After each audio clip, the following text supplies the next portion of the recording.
The internet is absolutely blowing up with insane news about Season 2, and I'm willing to bet this is gonna blow your mind. We're talking the return of supervillain, massive map changes, insane collabs, and hidden secrets in the teasers that I guarantee you missed. Just like we expected, Epic finally dropped the first teasers for the next season. Now, at first glance, they might look a little basic. But if you dig a little deeper, there are some crazy details hiding in plain sight. Let's break it all down. While the Dark Voyager was distracting everyone with his reality tricks, we missed one important thing unfolding behind the curtain this whole time. And this one is gonna flip the script for Chapter 7. That being said, Season 2 isn't just another update. It is shaping up to be a soft reboot of the entire storyline that we have been following for years. First things first, Season 2 will officially kick off on March 19th. So make sure to be prepared for that day. The best move, for sure, is to enter my creator code in the item shop. Anyway, right now we have to address the elephant in the room, the duration. When you look at the roadmap for Season 2, it has a hard end date set exactly 56 days after launch. Do the math. That is not a full season. That is barely 2 months. For context, a standard Fortnite season usually runs for about 70 to 90 days. There are two major theories floating around the community right now, and both of them are incredibly exciting. First is the filler theory. Some people think this is a bridge season, a quick, high-intensity burst of content designed to keep us busy while Epic prepares for something massive for the Marvel season, which is supposed to be Season 3 of Chapter 7, The Symbiote and Knull Invasion. Another theory suggests a mini-season setup. Remember the Simpsons season? Remember how huge that was? It lasted exactly 1 month. There is a very strong chance that this 56-day timer is counting down to another mini-season style round. The leaks suggest we aren't getting a standard mini-season this year. Instead, we might be getting shorter seasons than we used to. This means Season 2 is going to be all gas, just 56 days of pure chaos. But let's shift gears to what is happening on the island right now. If you haven't dropped at Lethal Labs recently, you are missing some weird event. For example, how he is shooting at us. The Dark Voyager has cracked open a rift directly above the labs, and unlike the static rifts we're used to, this thing is active. It's unstable. If you look closely at the rift visuals, it's cycling through colors: purple, orange, blue. These aren't random. These represent different realities. The Voyager is jumping between dimensions, hunting for zero-point shards. For those who are new to the lore, the zero point is basically the heart of the Fortnite universe. It shattered during the Big Bang event, and its pieces are scattered across the multiverse. The Dark Voyager is trying to put it back together again. And we know that to stop the Voyager from posing an Avengers-level threat, we also need the Super Squad to deal with it. For years, the Seven have been the heroes of the Fortnite story. They disappeared for a long time, presumed vanished. But the audio logs left by the Order scattered around the map are painting a different picture. They are regrouping. Epic is adding the Foundation and the Visitor as NPCs within the next 2 weeks. This isn't just a cameo. They are coming with hardware. The files show the return of the 7 rifle and a new weapon called the 7 cannon. Let's talk meta for a second. The 7 rifle historically has been one of the most balanced, satisfying ARs in the game. It's a red dot weapon with high accuracy. If this thing comes back with its original stats, it is going to dominate the mid-range meta. And the 7 cannon? We don't have stats yet, but the name implies heavy splash damage or vehicle destruction. With the current car meta being so annoying, a cannon might be exactly what we need to counter the vehicle spam. With all that being said, I can't wait for the 7 to return to the main story. But the theme of next season hints that something at the event is gonna go wrong, and something will emerge from the rift that's gonna change our island and the vibe of it. I'm talking about the theme of Chapter 7 Season 2. We had the Greek gods in Chapter 5. We've had futuristic cities. We've had jungles. But the one theme the community has been begging for is finally happening: Norse mythology. Yeah, we are talking Vikings, Asgard, and the 9 realms. The leaked skins from the survey back this up 100%. We have designs that clearly represent the pantheon of Norse mythology creatures. This theme also allows for some of the coolest mythic items we've ever seen. Mjolnir as a returning mythic, a summoning item that calls in wolves. The potential for gameplay chaos is endless. And of course, this season is a perfect time for Kratos to make a comeback. It would be awesome if, alongside Kratos' return, we got some Titan bosses. Absolute cinema. But we cannot talk about Norse mythology and Titans without talking about the Ice King himself. A lot of people were furious when the Ice King wasn't in the OG pass. It felt like a snub, but now it makes perfect sense. Epic was playing the long game. They didn't want to waste him on a remix pass, they wanted him to headline a main season. In Norse mythology, there are the Jötnar, the frost giants. The Ice King fits this archetype perfectly. The theory is that he isn't just a random elemental wizard. He is the leader of Fortnite's version of the frost giants. We are expecting a massive map change, where the snow biome expands aggressively. Remember the blizzard from Chapter 1? The one that covered the entire map in snow and spawned ice zombies? With the upgraded Unreal Engine 5 graphics we have now, a global blizzard event would look absolutely insane. But how will the Norse reality come to the Golden Coast and completely change everything? Well, to answer this, we need to understand the nature of the Dark Voyager and what he is planning to do next. The Dark Voyager is a new character in Fortnite, introduced to us in Chapter 7 as a sort of antagonist. From the very first day we saw him, it feels like he's been watching us for a long time, possessing an intelligence far too advanced to just be toying with us. Aside from his clear connection to the last reality, it seems he has a backstory that goes way back. Let's remember that the Dark Voyager arrived in this new reality via a cube cradle. While it looks different from the ones we've seen in previous chapters, we can confirm right now that he is the superior being of the last reality. This makes sense, considering the origin, the Cube King, is with the Seven, and the Cube Queen died in the water. This character's story actually begins at the very start of Fortnite, when he arrived on the Athena Island as an astronaut. Even back then, he had a photo with Agent Jones, implying they've known each other for a long time. We didn't see him again until the final season of the first chapter, Season X, when he appeared in a new form known as the Eternal Voyager. He stood out because instead of a human face, he had a skull, very similar to the one he has now, though his current version has cubic shapes, as if he suffered some kind of corruption. This is where all the theories and evidence begin. It all starts in the Batman and Fortnite 0 Point comics, where the Eternal Voyager was present. He died after entering the 0 Point while it was calibrating, all because of his desire to travel eternally. The worst part is that they were outside the loop at that moment, so technically this was a canonical death. When someone dies calibrated by the 0 Point's energy, their body parts are scattered across various realities, similar to what happened to Gino in the Zero War comics. It's very possible that over the years, the Dark Voyager reconstructed himself throughout the Omniverse, and when his consciousness and physical form returned, he ended up in a reality of pure evil. Whether he was originally evil or good is something we'll discuss a bit later.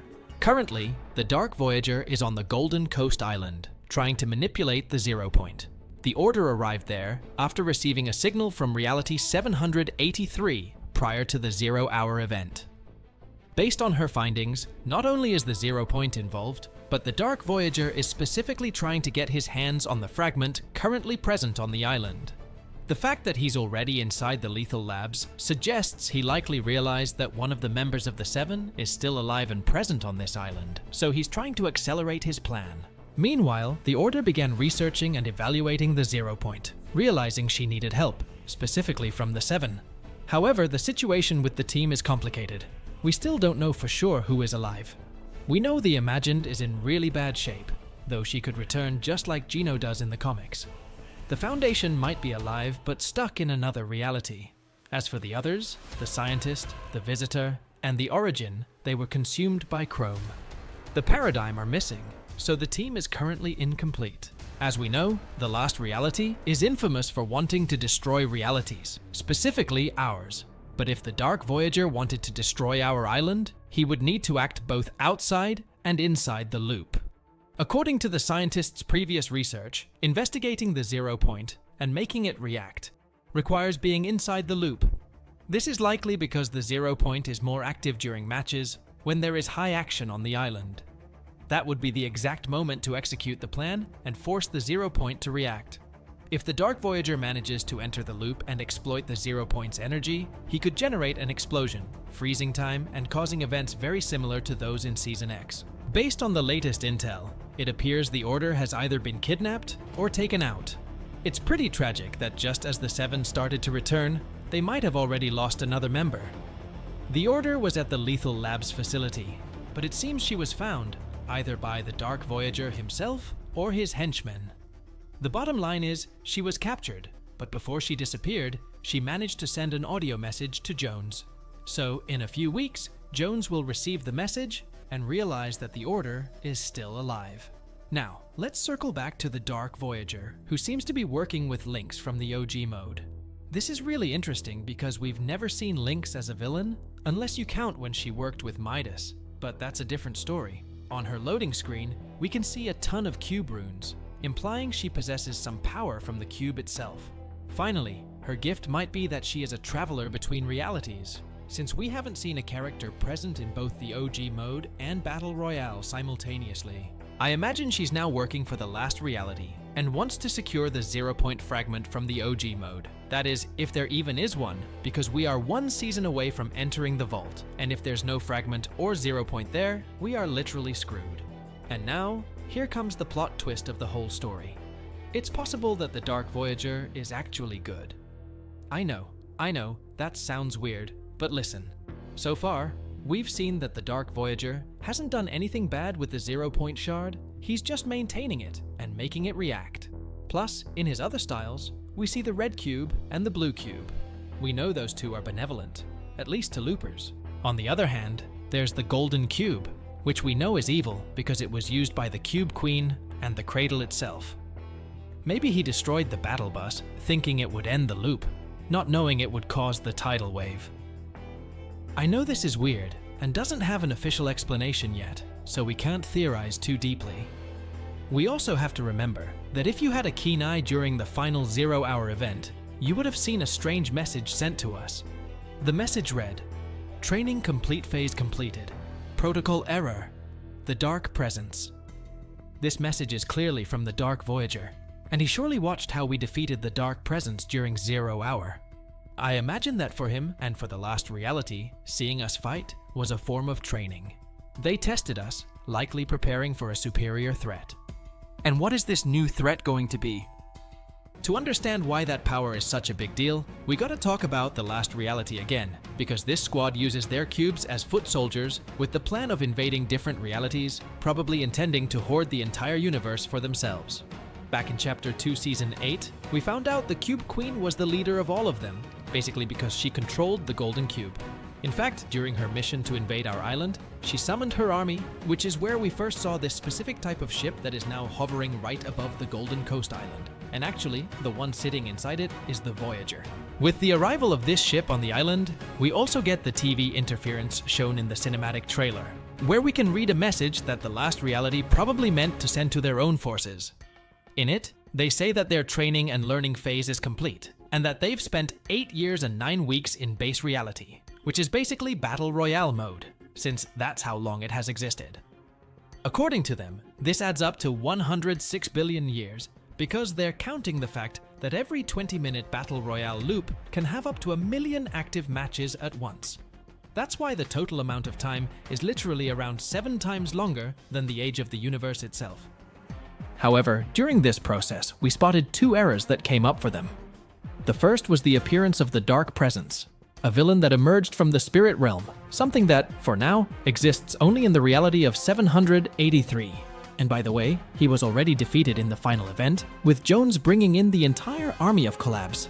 With that victory, they also recovered the fragment of the 0-point, and this sent Hope, Jones, and us to the new island, I assume to recover another part of the 0-point fragment. If you don't know what this 0-point is, let's just say it's like the heart of all the Fortnite islands. And at the end of Chapter 4, well, it exploded, and its fragments were scattered across different realities. This was the same event where Fortnite stopped being just a game and officially became a metaverse. With that cleared up, let's move on to the second error in the message, the anomalies. They had been contained, but with the Voyager's arrival on the island, they've been reactivated. That's exactly why, in every match, we get these random phases where anything can happen in the game. Finally, the TV also shows that Phase 2 has already started, and that a program encoded in human language has been executed. This is probably referring to sending the Voyager to the island. Still, we're left wondering what exactly he's going to do. The thing is, when we talk to Hope about it, she has no idea what this ship is planning to do next. In fact, she also confirms that Daigo and Kendo stayed behind to protect Oninoshima after we helped them save it. This reinforces the idea that when it saved us, the fragment took only us and not the whole island. So I understand that this isn't an error. It's meant to let us help recover the remaining missing pieces. And if you're wondering where that first fragment is now, it's in our possession and is currently being investigated in one of the new zones on the map. With all this, we'd already have plenty to theorize about, but luckily, Fortnite officially showed us this notebook with a reference to the movie Kill Bill just before Chapter 7 started. In it, we see the Imagined crossed out and the Foundation being written in. These two are characters who are part of the team known as the Seven. This group was formed to defeat an organization called the Imagined Order, which is led by Gino, a character who hasn't even appeared in the game yet. We've only seen him in the comics. And by the way, the comics are also where the Imagined dies, which is why she is crossed out in the notebook. This organization also had the Zero Point under its control and used it to trap all the loopers on the island, forcing them to repeat a loop every 20 minutes and lose their memories after finishing it, something the Seven didn't like. That's why a war started between the two sides, which ended with the Seven's victory in Chapter 3, Season 2. It was in the very next season that the Herald invaded the island in the name of the Last Reality. She had the power to turn people into chrome, and with that, she managed to defeat almost everyone from the Seven. However, a year later, Jones and Sloan joined forces and went back to the past to prevent all the events I just listed. This would explain why the Seven are alive now. When they generated this multiverse, they were also thrown to different locations in the various realities, just like the fragments. For the moment, the only member of this group we know is on this Golden Coast island is the Order, since she left this audio log near the drop pod she arrived in. In these logs, she makes two things very clear. First, we aren't the only ones chasing the fragments. This could mean that in this chapter, we'll also have another rival, like what happened last chapter with the Dark Presence. Second, the Seven are not exactly going through their best moment anymore. In other logs, she mentions the Scientist, another one of her teammates who is known for being the smartest in the group, and even she doesn't know his whereabouts. This supports the theory that each member ended up in a different place and we don't know where. In fact, this makes sense when talking about the original visitor, who, after the Zero Point explosion, could have traveled to the OG reality, which is the same as hers, but taking place in 2025. Anyway, the Order will leave a fourth audio log in the coming weeks, where she'll try to send a message to call the rest of the team to come help her face the Dark Voyager. And actually, going back to him, we have to remember the list of names, where we also saw that the second note was the bus driver, something he has already achieved. Although, during the last week, we did quest to rebuild the bus. As for the rest of the names, I personally have no idea what they could mean. For the past few years, so many organizations have popped up in Fortnite. You wouldn't have enough hands to count them all. Some of them played a huge role in the game's history, while others are still driving the storyline forward. So, it's time to figure out what happened to some of the most powerful groups on the island, where the Imagined Order disappeared to, where the Seven are now, and why the Last Reality will definitely make their presence known again. I think a lot of rookies who first logged into Fortnite in Chapter 7 or 6 haven't even heard of the Imagined Order, but these guys were terrorizing loopers for several years.